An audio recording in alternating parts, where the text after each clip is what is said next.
ښه دی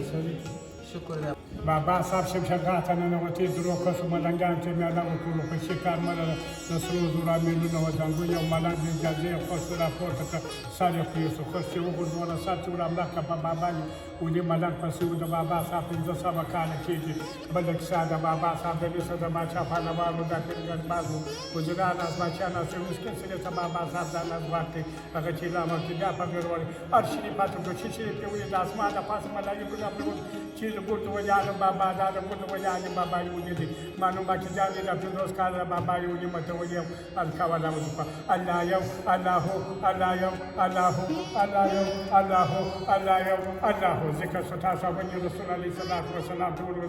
ملنګ یو حتمن یو ښه خاصیت لري یا یې درجه لري ملنګ د دومره عمر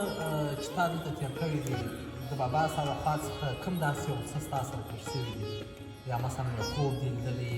یو کرامت دې لیدلی څلور عسکر مې په خوب کې ولیدل په مدینه شریف کې مې لاس پروت و یو دیدار لیدلی دي چې ته وایم بابا راته ناست یم دا 15 کاله دا ښه دی نو د اسمان ټولانو ته به دعا وکړې دا خلک ورته چې دا خلکۍ بیا مجرد وروره چې ډېر خدا پاک یو کار وسم کړي وخت ته خلاص کړه آمین دا دې دعا درته وکړه کارونه چې ډېر جوړ شي دوستانو په روش کال مو دا زینې حساب کړې وې 800 څو انې زینې وې نو اوس مې نه دي په یاد دا زینې پکښې غلط سم خو مطلب در زر نه وې لوړې دا چرګان دي تاسو یې پېژنئ دغه یوه ده نه بیا چرګه ده مځکه شور ته پسته سوې ده د زړه د خلاصه خاکي پکښې کوي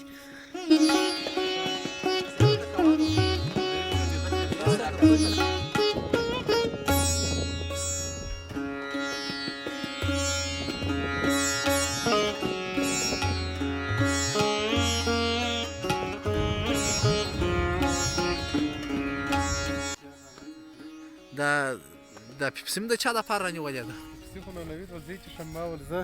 الوکوزۍ څښم ښه کیسې راته کوه نو نوید بیا معده تېزه هېڅ د پښو دې لاندې نه کړي